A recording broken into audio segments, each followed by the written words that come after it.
Okay, welcome to another Ozarks History and Life oral history interview. My name is Tom Peters. I'm the Dean of Library Services here at Missouri State University.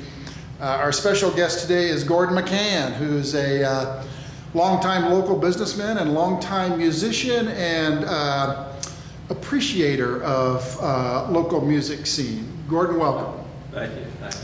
Today's date is Tuesday, May 17th, 2016, and we are in a room of the Duane G. Meyer Library here on the Springfield main campus of Missouri State University. So Gordon, I'll throw you a hard question to begin with. Yeah. Where and when were you born? Well, I tell you, it was during the Depression. My dad had started our business over here in 1930. And because it was the Depression and he was one-man business, I think he had one person working for him. He sent my mother over to my grandparents in Joplin, and I was born in Joplin. But after about 3 months or something, was back here, and this is where I've lived ever since then. Okay. So you're born in Joplin because you want to be close to your mother, huh? Yeah. Yep. Grew up here, attended Roundtree Elementary. Well, no, I went there for the first public school kindergarten. Okay. And I was in that. Then, let's see, I think I might have gone to Camel School for a little while, but then ended up at grade school at St. Agnes. Oh, okay. And then went to Jarrett, and then senior high, and then SMS here. Okay. And when did you graduate from SMS? 53 or 54. Okay. Yeah, because I was working on a double degree. You could get them then. Oh. I had an AB, and I was working on a BS in education. Uh-huh. But I decided to heck with that. I had a business down there and just go to that. Yeah. So you spent most of your working life or your entire All my working life. in the business? Yeah. So then you became interested in, did you become a musician first and then get interested? Oh, I really just kind of played around with it. Not really accomplished anything until I actually didn't get involved in this until I was over 40. Mm-hmm. And I had a guitar all the years, but just bang away really, which is, I'm not much better than that now, but anyway. But there was an article in the newspaper about the Ozark, Manuel Wood's Ozark Opry in Ozark, Missouri, on the northeast corner of the square, an old false front building. Mm-hmm. And so I talked my wife into, let's drive down there and see what's going on. Well, it was like walking back a century. It was a Saturday night thing. They had been going for years then, and just the old people were there. Uh-huh. Been coming to it all those years. You know, this was there. But it was interesting to me. We stood on the outside of the windows looking in, and I really had, other than on KWTO, I hadn't even seen live musicians playing like that. You know. Yeah. And it was a mixture of all kinds of music, I tell you. So was this back in 1976 or earlier than 76? Probably about 75, 76, somewhere around Okay, there. because you got in the habit of recording a lot of these local. Well, I finally got brave enough to ask them if I could bring my guitar and come down and sit in with them. Of course, they wondered, what's this city boy doing, you know. But so I did, and that was a bad mistake because that got me started. And that's where I met Art Galbraith. He was one of the fiddlers that played there. And we became partners for 17 years until he passed away. Mm-hmm. And they were kind, very tolerant of me. But the thing is, I didn't really know maybe 5 or 6 country tunes then, like Turkey in the Straw and stuff like that. Mm-hmm. So I had my boy's little square GE recorder he had in school, and I started taking it along to learn the tunes. Oh, so you recorded actually to learn the tunes. Yeah, I didn't have any idea I'd ever use it much other than that. And then I'd take it home and get in the corner of the basement where my wife banished me, and I'd play along with those tapes in. And that's how I started learning tunes. And then I got to know Art better, and by his house one time, and that's what really got me started in, because he played guitar also, so he could really show me what to do. Yeah. Well, you ended up making thousands of recordings. Yeah, it's a lot of thousands. And you donated them to Missouri State University. Yeah. And we digitized them. And we're now in the process of uploading them to a dedicated YouTube channel. And you don't have all of them. I still have, I've got to go through the video. I got a video, I don't know what year it would be, the small videos, the 8mm video they call it. And I've got a bunch of those, but I need to go through them again. Okay. And then I'll get them over here and they can use those too. So you got some videos too? Yeah. Yeah. Oh, yeah. Well, let's listen to, I've got Emmanuel Wood's Ozark Opry, April 24th, 1976. That'd be around the first. So let's give a listen. You can talk, you can say anything you want to about it here. They're the constant tuning. Nobody was ever in tune.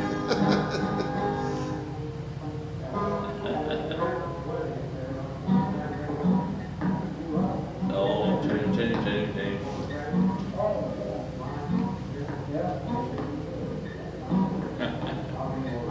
Let's see.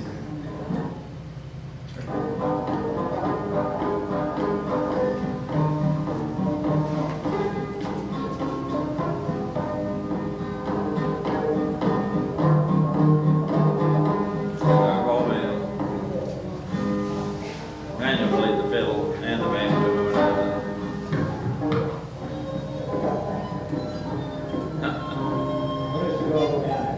So this was the Ozark Opry. Now there was an Ozark Opry up by Jefferson Street. no up in by Bagnell Dam in Lake of the Ozarks. Yeah. Was this the traveling show or? This is what you're hearing now? Yeah. Oh, no. This is a different one. This is a totally different Ozark Opry. Yeah, this is strictly local. Every Saturday night. It's in an old false front building that was held up because there was another building on the east side and another building on the west side. That's the only thing that really kept it up. Really? And when they get out and jig dance, you'd see them bouncing on the wall. So they.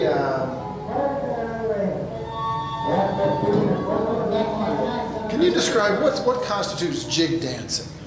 Well, it's really, in the east they call it clogging or buck dancing. And it's just, it's not what you have now, what they call it now.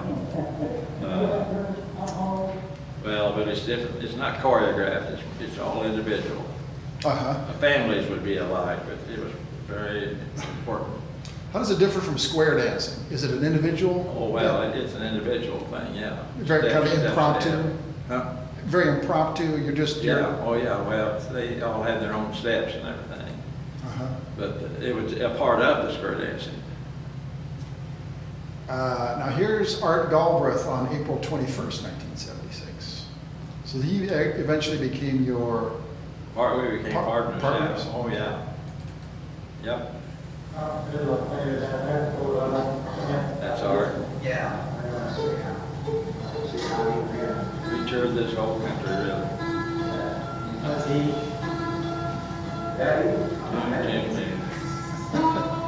Yeah, see. They never were in tune, really. Some of them only knew maybe 2 chords or something, and that's what they'd stay in the whole night. So you and Art would go around and play with different groups? And No, we were ourselves. you would play? Okay. What'd you call yourselves? Gordon McCann. Traditional Ozark string music.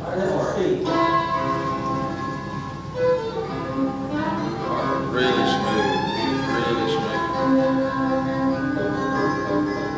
That we say, it never does sound like me, maybe not here. I don't know if that was Emmanuel or not. That's trying to get on a long time. It's Emmanuel. Oh, there's a-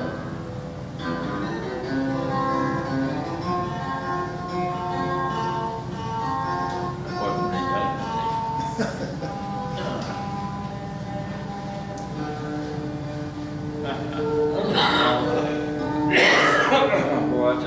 provided it, showing themselves on So that's 40 years ago, me. Yeah, I guess it is. almost to the day. Yeah. So you really got interested about 1976 now,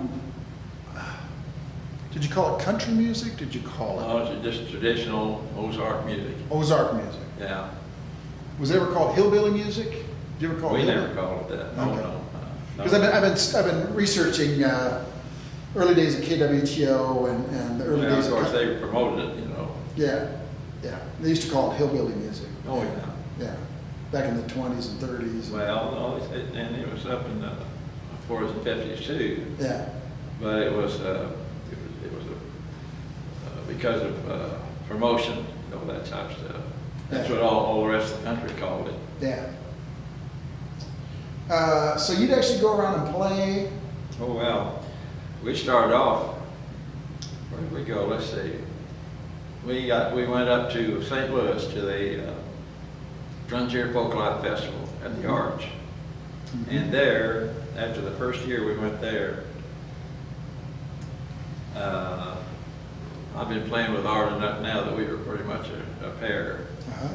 And then they took us, right away, we went up to a place called Wolf Trap, which we didn't really even know what it was. It was a national folk festival.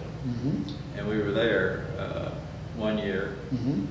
And then after that, in CTA and the NEA and the Missouri Arts Council, and then let's see, Mid-America Arts, MAAA, I remember that was it.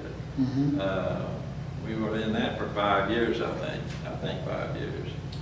So did they provide some funding for you? Well, that was Kansas, Oklahoma, Arkansas, Missouri. I can't remember, there was another state in there. But we toured. I acted as our business manager and got it all arranged. Art was Art was really the musician. He was the smooth musician. Art Galbraith. And I did all the talking, as you can imagine. And he was really good though. Different type of music than they expected from here. Not the real fast hoedown. Yeah. He was just really smooth. The waltzes were his real passion. Now, who was Campbell? Who? Campbell. I've got a recording here from Campbell, Galbraith, and McCann, September 9th. Raymond Camel. All right. Camel from Ozark. He played with you some too? Oh, yeah. In fact, if he hadn't died, he'd have been with us. There'd have been a trio of ours. Just keep the same chord here. Here's a little bit of that.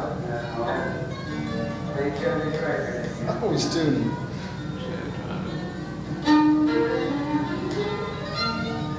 He was a difference.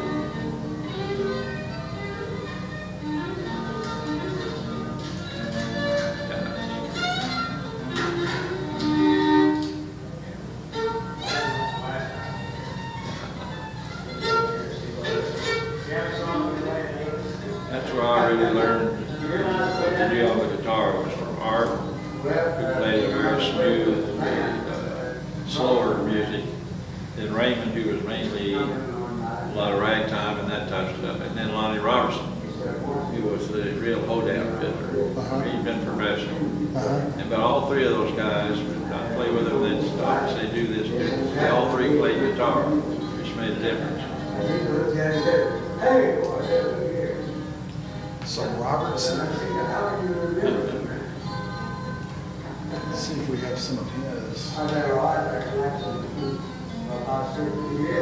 Lonnie and Thelma, and in fact, your field right over here is named Robertson Field. That's their son. He went to school here, and then he became a general. He had a helicopter crash in Germany.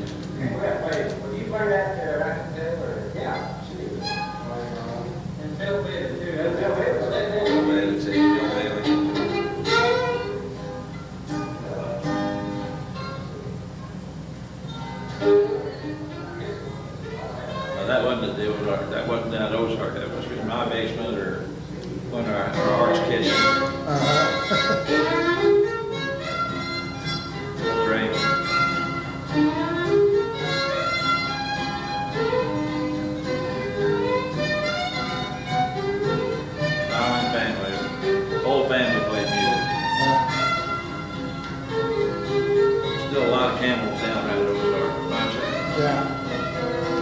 that how it kind of worked? Is ran in families? Some families were musical and Yeah. they'd all play or sing. Or... Yeah. Yeah. He had his sister play piano, really, to accompany the piano, and his son played bass, and an uncle played the guitar, the lead, and then nieces and nephews all played some. And then the other bunch of campers didn't play anything.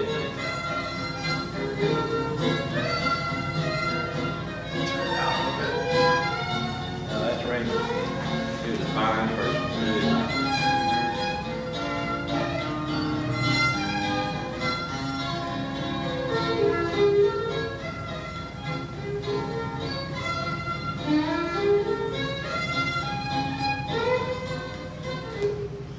Well, here's another one I want to play. It's Hurd and Robertson from the 1960s.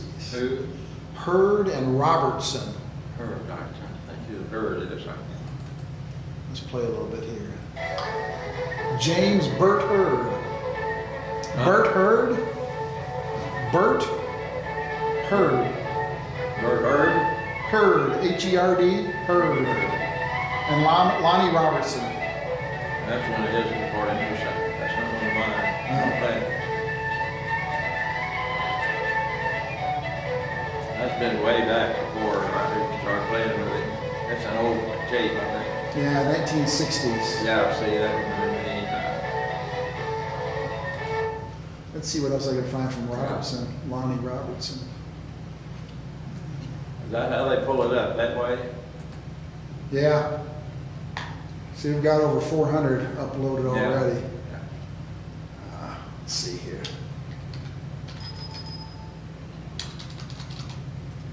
They're gonna have more than twice that much when they're through.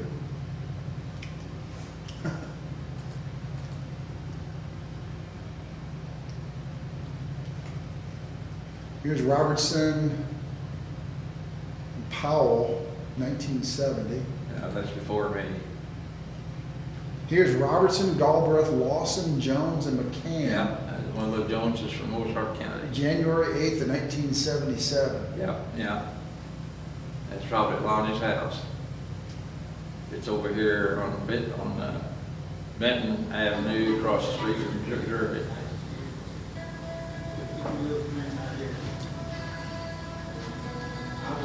That's Telford Jones. That's Wayne Lawson. Wayne lives down at Ozark now. Lonnie taught him to play. He's still playing. You still playing? He is, yeah. Are you still playing? Oh, yeah. Yeah. When I decided to go, yeah. Yeah. Now do you tend to go down to McClurg? Yeah, occasionally, this kind of weather, I don't really go there. Oh, yeah.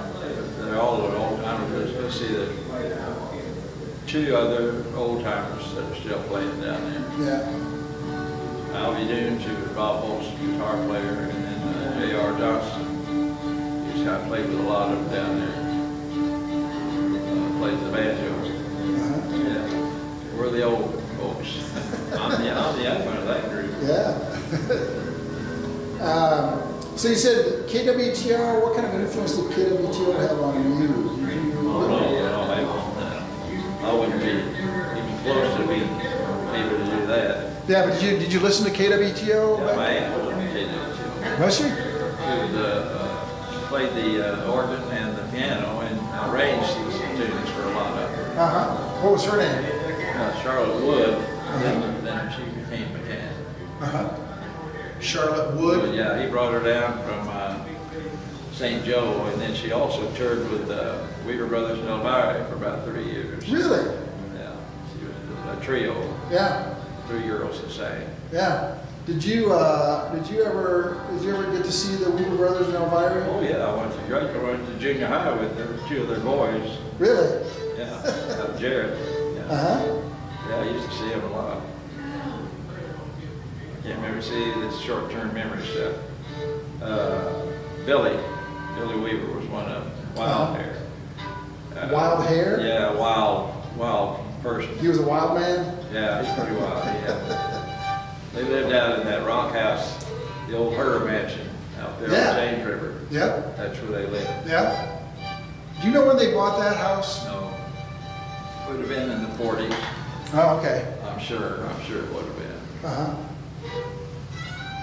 But, 'cause that's when, see, I was in Jarrett in the 40s, Uh-huh. and that's when I met them and knew them. So they were the sons, one of the sons was the same age as you? Two of them they were adopted, Oh, okay. Leon and the brother. Yeah, They each had one of those boys. yeah. Okay. And Elvira ended up marrying both brothers. Yeah, yeah, Sequentially. yeah, Yeah. yeah,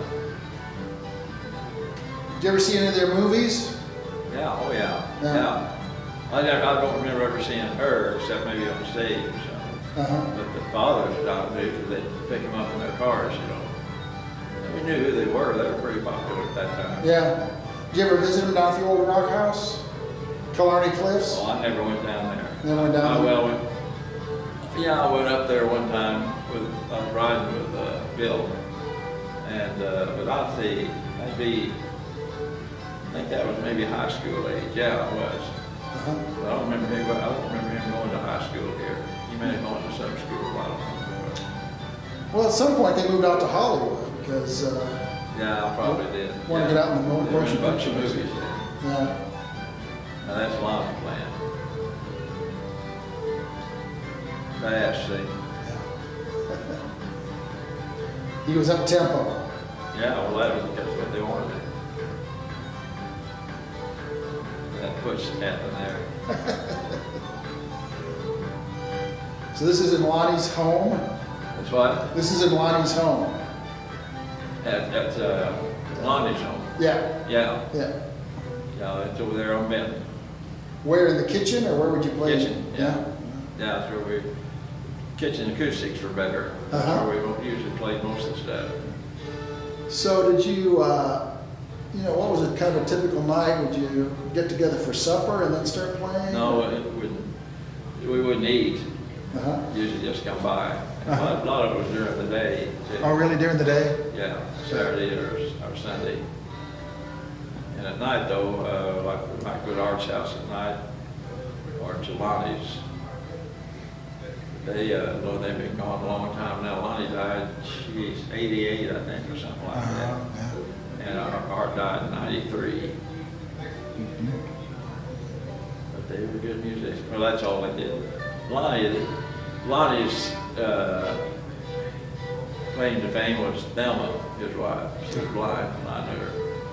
She was the range of it. Well, he played and entertained people. She was out there getting that last quarter for a song, but Uh-huh. she made sure all that was done. Did you say she was blind? Yeah, Oh, yeah. yeah. In later years. Uh-huh.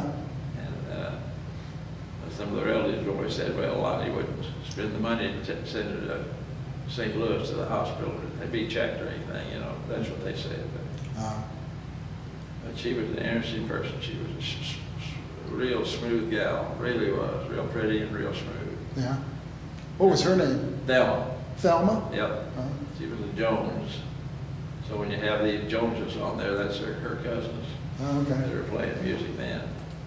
Lonnie and Silver and Jones. Huh? Yeah, here's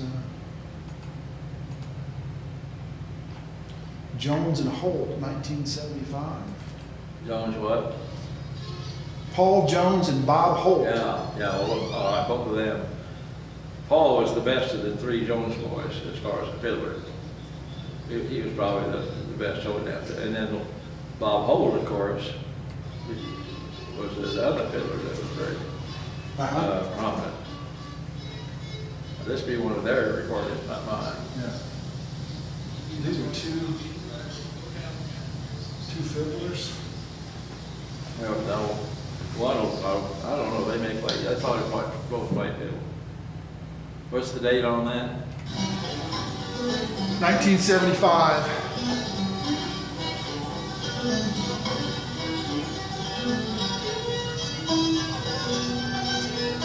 Paul.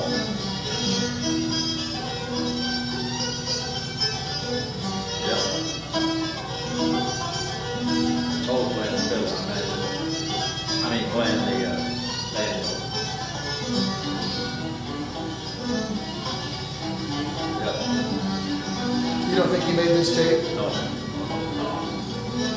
So you started taping in '76? Oh, 75 or 76, yeah.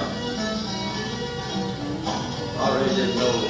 I don't know if I even knew Bob Hotel at that time.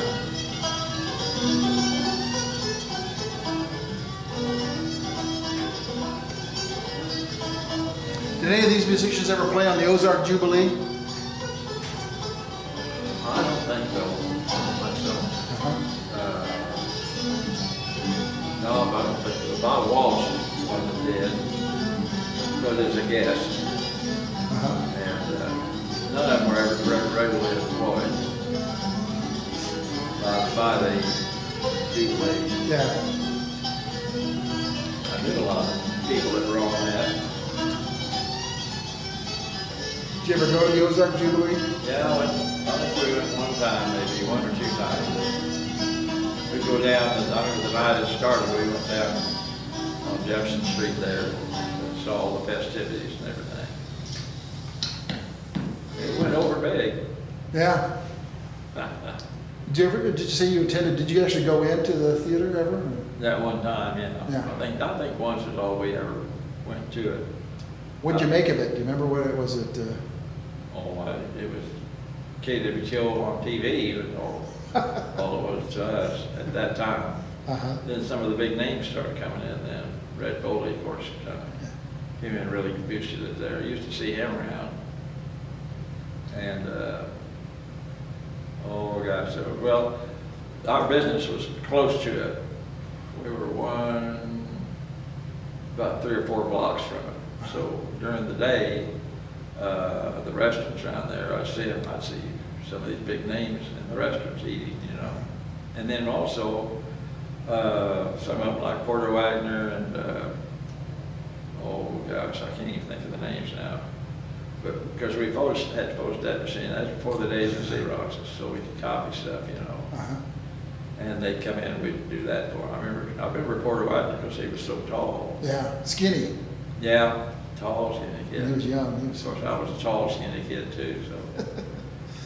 Yeah, there was a lot of big names came around there. See, you run into KWTO brought a lot of them in before the Jubilee ever started. Gosh, well, Oxell Hawkins was on KWTO for a while, and who's the guitar player? Speedy Hayworth? No, he was local. He was a local guy. He was from Nixon. And nationally, he was, in fact, he later was in charge of recording for Nashville. See, I apologize, but this stupid strokes don't ever have a stroke. Shoot, see, I can't think of his name. It might come to you. We had mostly it was local musicians with the band people on the Jubilee. They were all regional. Yeah, Zed Tennis. Yeah, I didn't know him, but he was from Nixon. Yeah. He was a friend of, he grew up with the Wilsons, Slim Wilson and Aunt Martha. All those people. Speedy Hallworth was her son. And they played on the Jubilee for years. Yeah. Goo Goo Rutledge. Yeah. Can't remember where he was. And then, the guy had played the fiddle. He only had one finger. He cut his other fingers off with a chainsaw. See, I can't think of their name. Yeah. The Art knew them all because he worked on their pedals, some of them. You said you'd see Red Foley around town? Well, yeah, occasionally. Yeah. When you could get around. He had a little trouble with the bottle. Yeah. But I know there's some still here in town who work there. Yeah. And they can remember having to almost prop him up to get him on stage, you know. Really? Which was too bad because he was a good singer. Yeah, I think later in the run of those on Jubilee, they'd have a backup MC ready to step in if they needed to. So, so you really got interested in Ozark, traditional Ozark music. Well, I was interested in the Ozark. My mother's family, the she was at Trowbridge, but her grandmother was a Buchanan, and Buchanan's in Washington County, Arkansas. That's where Fayetteville is. But they're from Cane Hill, which is southwest of Fayetteville. And that's where the Cane Hill Academy started. And they were started by Buchanans and Earls, Beans, and a couple of, they were mostly Cumberland Presbyterian, either preachers or instructors. And they started the Cane Hill Academy, which I imagine has quite a bit to do with the fact that the University of Arkansas is way up in the corner of the state. And I always heard, now I know this may not be right, but I always heard that after the Civil War, Fayetteville and Jonesboro were the only two places that put in a bid for the university, and Fayetteville got it. She was from Springdale, my mother was, and that's where my grandmother, but my mother was orphaned. So she was adopted by her grandmother.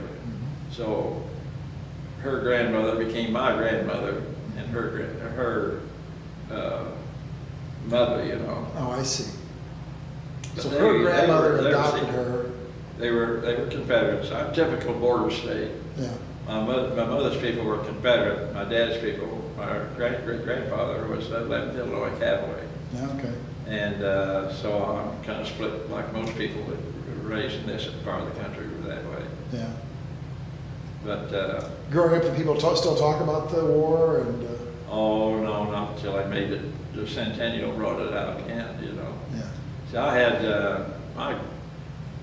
actually I'd say great-grandfather, but it really was my great-great-grandfather. And his two brothers are all buried under a triple headstone at the Cane Hill Cemetery. They were Confederates, and they were ambushed and killed at the same time, so they buried them together. They're under a triple headstone down there. It's laying flat now because people kept knocking it over, so they just left it flat so it wouldn't get broken. Still the original headstone though? Yeah, Yeah. yeah. I've got a picture of it hanging on my wall at home. Okay. So your family really, So that came in 1820, 1824, 1826, when it was still Choctaw. yeah, I mean, Cherokee country. yeah. And they were here when the Osage would come down and fight the Cherokees. The Osage considered this all their world, even though they're more or less permanent places were up around the Missouri River. Right, But they'd come down here. This was their hunting country. yeah. That's not too many years after Henry Schoolcraft explored. No, yeah, just a few years. Yeah, 1818, 1819. 17, 1818. Yeah, And I've got a copy of that book too. yeah. But yeah, they were right after Schoolcraft. Yeah. So you've taken me down to McClurg for the Monday night jam session. And when did you get interested in attending these jam sessions around? Art Galbraith. Uh-huh. That's what got my foot in the door with most of these places was Art, because they all knew Art. Uh-huh. Galbraith was an old family in the Greene County. Excuse me. That came in 1842 or something like that. And they were all musicians, all fiddlers. In fact, he learned mostly from his grandfather, or great uncle, I can't remember which was Tobe Galbraith. And he had been picked to be the fiddler, to go with them to St. Louis to the first National Folk Festival, which it really wasn't, but the woman that was promoting it claimed it was that, you know. And then he died the night before, Oh, so he didn't get to go. yeah. But, What was her name? McCord? huh? What was the name of that woman who started that folk festival? Oh, see, there you go. I know her. In fact, I saw her at Wolf Trap. McCord? No, see, I can't. I'll call you at 2 in the morning when I take you to bed. Okay. Yeah. Heard. No, what was it? I can't think now. I can't think of it right now. All right. She was a rich woman. And basketball bar Lunsford was her inspiration to make it National Folk Festival. He put on the first folk festival, Asheville, North Carolina. Uh-huh. And he really put on the first ones and everything. It wasn't May Kennedy McCord? No, she was here. Yeah. She's from Galena. Oh, okay. And she's the one that Vance Randolph hooked onto to Yeah. get a lot of information and stuff from. Yeah. Did you ever meet her? No, I saw her, but I never did meet her. Never knew. She was old when I was young, so I knew her daughter and some other relatives of hers. But When did you first meet Vance Randolph? oh, I didn't meet him until, let's see, 70. I can't even think now when it was, late 70s. Uh-huh. And I had always known about him. My mother was a great reader, and she made sure I read a lot. So, excuse me, I knew who he was because he had quite a reputation, fabricated a lot of it, but not all said that way. Here in Springfield, so I knew who he was. And our children both went to Arkansas. Uh-huh. And one time, Max Hunter had talked about him. I saw Max give a talk, and he talked about Max was very protective of the people he knew. And he kept saying, oh, nobody will ever you'll never get to see him. He won't have anything to do with you and all that. Uh-huh. Well, I got brave down there where we were in Fayetteville. That's where he was, in a rest home at that time.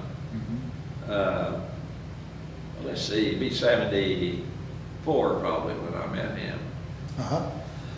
Because we were, see, excuse me, talking now, that's catching up with me. You want some water?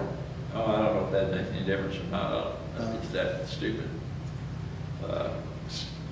allergy stuff, you know. Yeah. But I just called up one time and because I had so many friends in Galena where he had lived and in Springfield.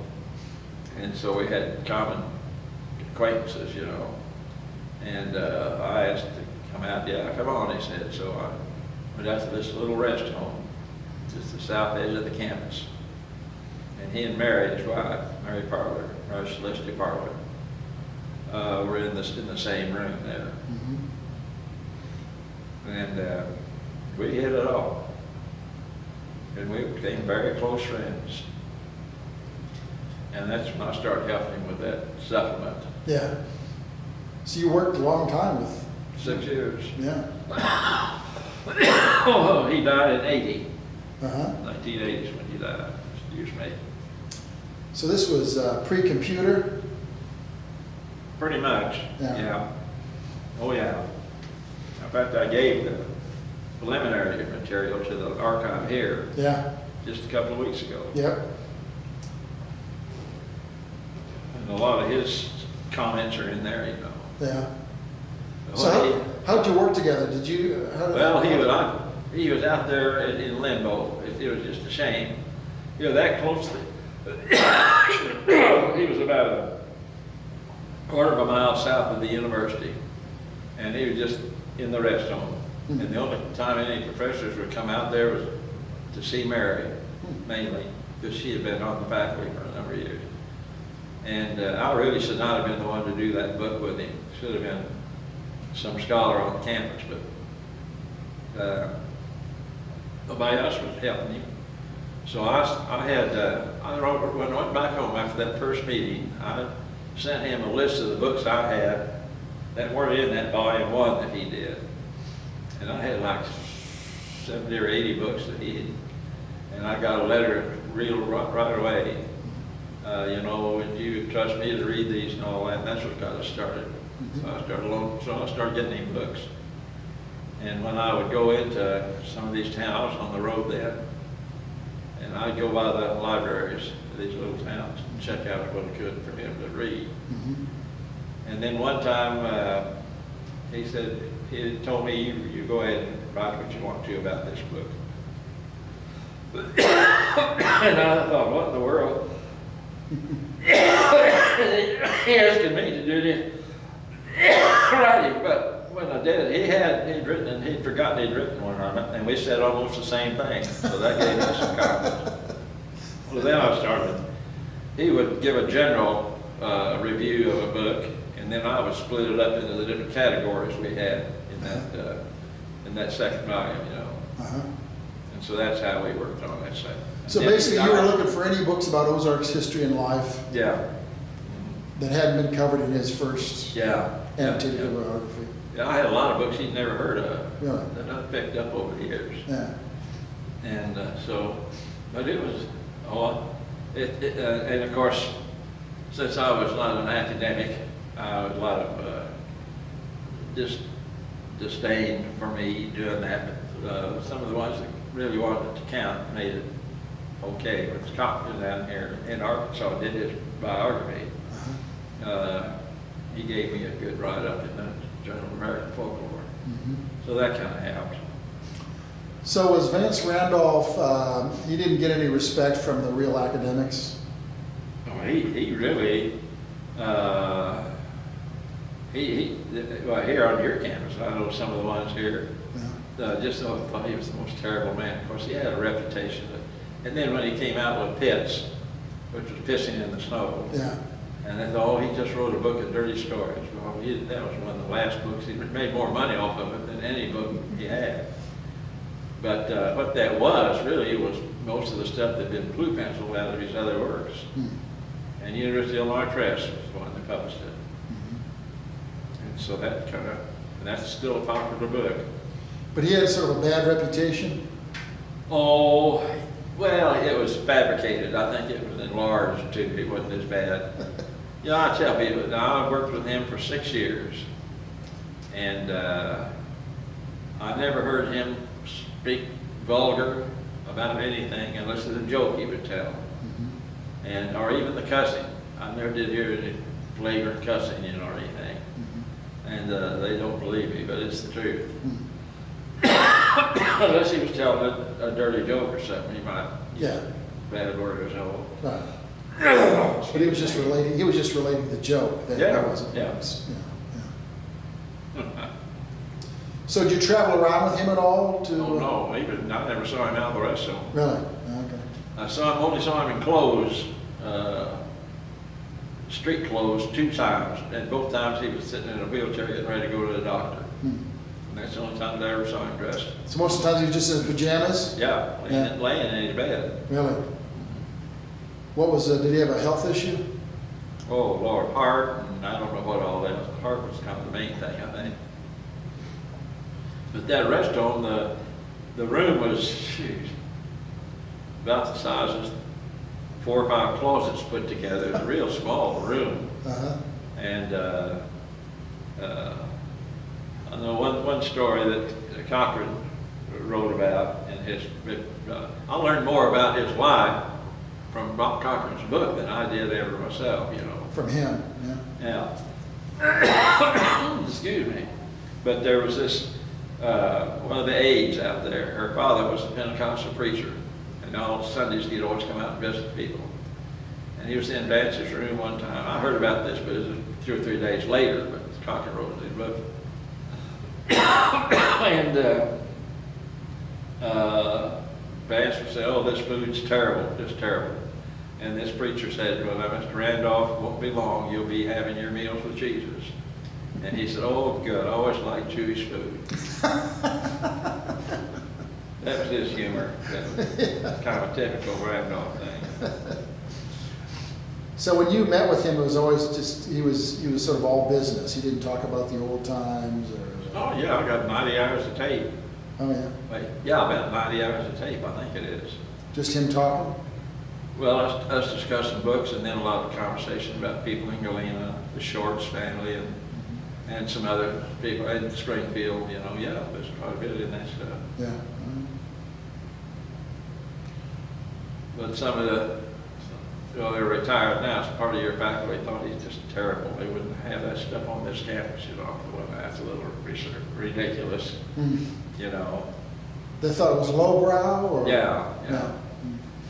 Well, the thing is, they didn't know what they were talking about, but Pitts is what they thought about, fishing in the snow. Mm-hmm. And they thought that's the only thing he did. Boy, he wrote 20 other books or something like that. Mm-hmm. Now, Milt Rafferty lives over by you. Huh? Milt Rafferty lives over by you. Did you ever work with Milt at all or anything? I haven't seen him. Never have seen him. Really? I don't know how his health is now. I guess it's all right. I heard he had some health problems. Yeah, I did too. I heard about that too. So, yeah. He's from Kansas. Uh-huh. Well, Vance was from Kansas. Really? Vance was, yeah, from Pittsburgh. His dad was a lawyer in Pittsburgh. Uh-huh. And, How do you end up over here? well, they used to go down to a resort below Joplin. And he met a couple of guys there. One guy, I can't remember what the name of the mill is, but really impressed him and really influenced him. And got him onto it, and he was working on his, I guess, doctorate at, oh, I'm sorry, I can't help that. Coughing. Vance, I can't think of the guy's name now. But he was working on, he wanted to do a work on the people in the Ozarks, and they said, no, you must do it on an Indian tribe. And he said, the heck with it, he just quit, and then ended up going to McDonald County down in there, in the very corner of the state, southwest corner of the state.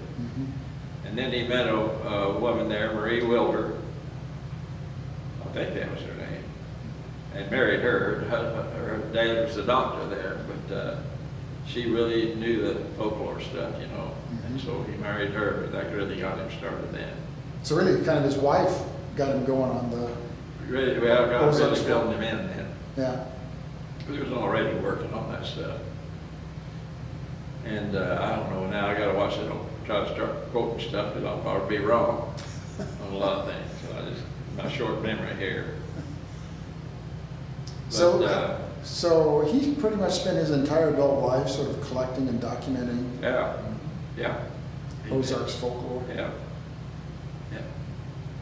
Yeah, he did. And then, at that time, of course, there was Otto Ernest Rayburn, that Eureka, trained Eureka strings, and May Kenny McFord, he met, and I don't know, there's a lot of others that I can't remember their names now. But he got his foot in the door with a lot of areas, and he thought it was all over when he wrote his last book. And then he met, and they started this Arkansas folklore society down here at Eureka, and put on a festival during the year, and that's where he met Mary Parler. And she was had been teaching along with other English. She was Chaucerian English major, and but she got off on folklore, and they got together, and the two of them, you know, and that's when they got married then. And that got him started really going then. But he published, Lord, I see, the Ozarks, the Survival of a Primeval, I can't think of the correct title now, but there were two books he started writing. You got them both here at the library. Yeah. And that got him really, then he just published Columbia Press in New York, I think they are, so they published a lot of his stuff. Columbia University Press. So did his book sell well when he was alive? Oh, enough that they'd published another one, you know. Yeah. But like I said, Pitts sold more than all the others combined. Here he was in the rest of them. I came into that just as he was finishing Pitts. And so that's where I got the tail end of that. And of course, that's when some good stories came too.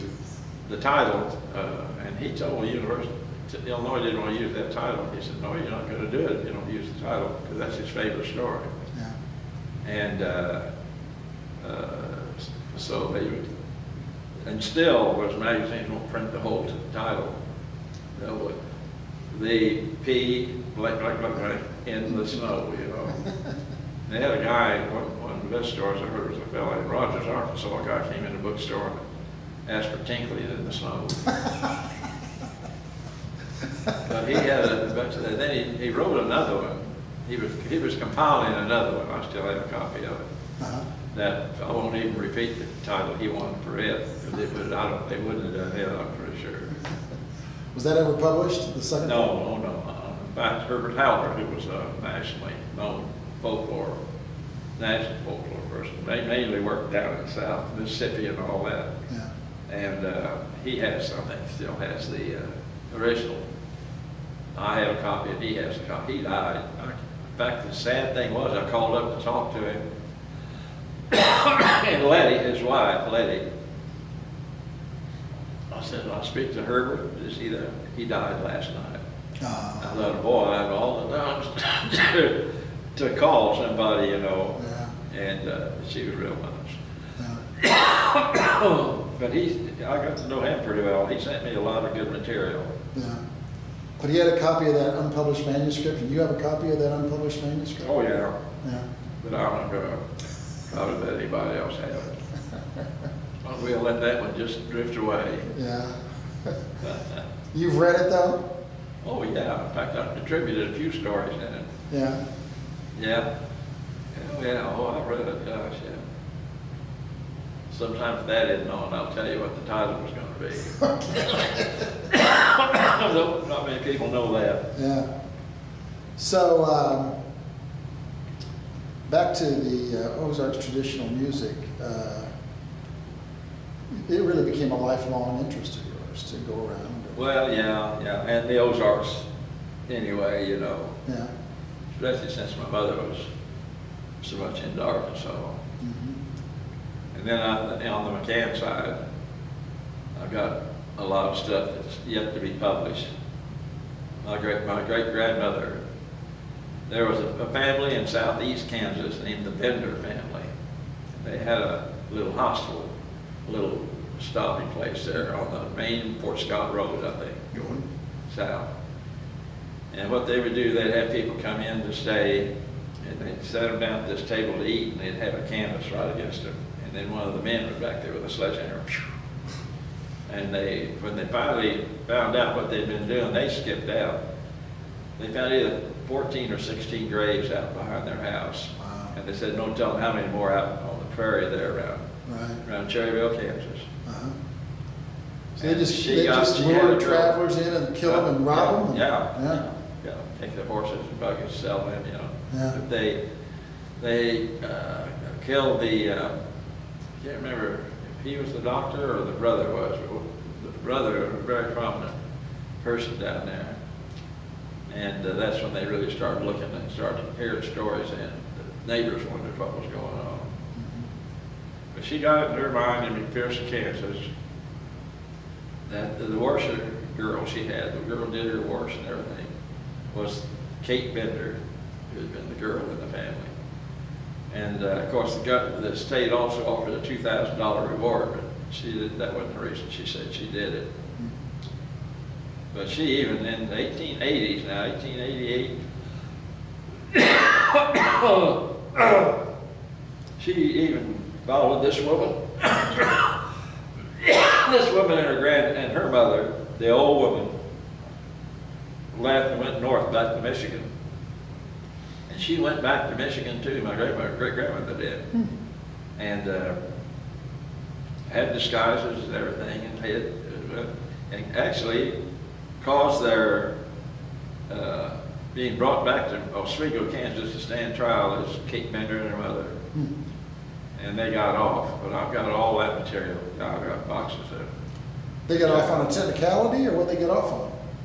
Yeah, nobody could never really. There wasn't no, it's just all circumstantial evidence. Well, half of them thought it was, and half of them thought it wasn't. Then, you know, so they got off. But my great-grandmother wrote one life story, and then she wrote another one about the Bender thing. I got all that stuff. Plus I got all her correspondence that she received from inquiries she would send, trying to trace them down, you know. She was only, if she was 5 foot, I'd be surprised. I got pictures of me standing with her, and I was probably maybe 8 or 9, and we're head to head, you know. Yeah. But I got all that stuff. Well, I got too much stuff. I'm going to live another 20 years. Yeah. Excuse me, goodness gracious, this is terrible. Now, we haven't talked about maps at all. Through your business, you sold US Yes, GS maps. yeah. And then did you get interested in maps? Did you go around and get, did you collect other maps? Oh, yeah, oh, yeah. I've got my earliest Missouri map is 1837, I think. And it came out of a book with a lot of these dealers that get tear the books apart, so you can sell them back. And then I've got, oh gosh, I got them in the 1840s and 50s, 60s of the Missouri and the United States and all that stuff. Mhm. Yeah, and then I've got, since we were a dealer, I was able to keep up on the USGS, and there must be 5,000 of those I have, I don't know. Really? You've got it all here, you wouldn't, Yeah. you wouldn't really, Yeah. But you have a lot of them. oh, a lot of maps, yeah. Yeah.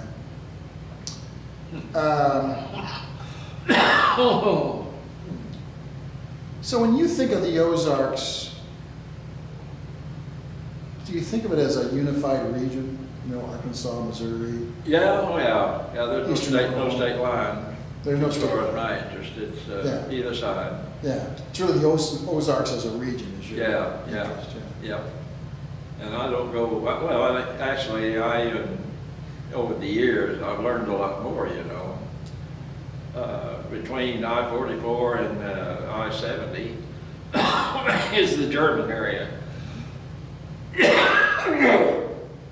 And I wish I'd known more about it. See, my grandmother was a DeGraff, and her dad and a brother became millionaires out mining over there, which was long gone by the time my dad came along. What kind of mining? Lead, yeah, Lead? lead. Yeah, well, Joplin was something to see. I just saw the tail end of it, of course. In fact, it was really over with by the time I came along. I was Yeah. born in 31. Yeah.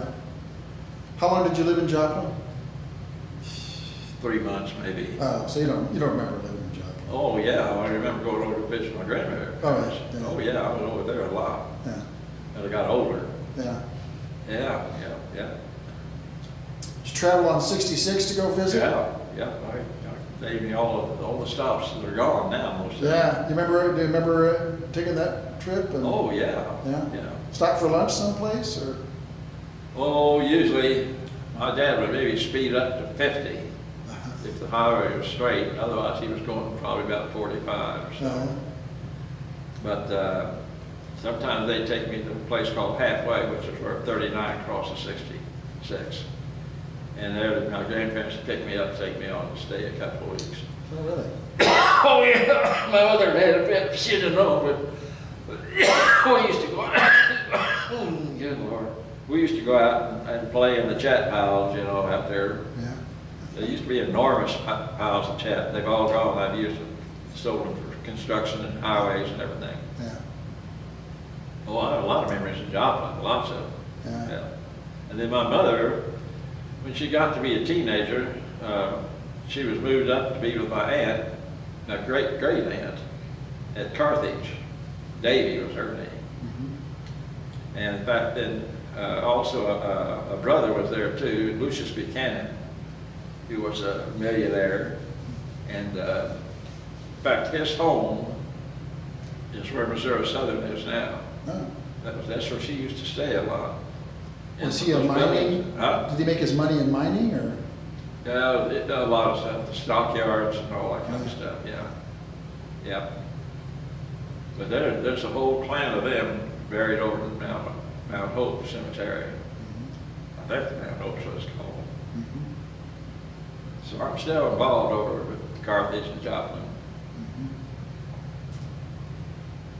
I can still, in fact, one early memory I have was of the intercity railroads. There used to be these abutments were made where they went over low parts, and I don't know if there's any of those left now or not, but I remember it on that early memories. Yeah.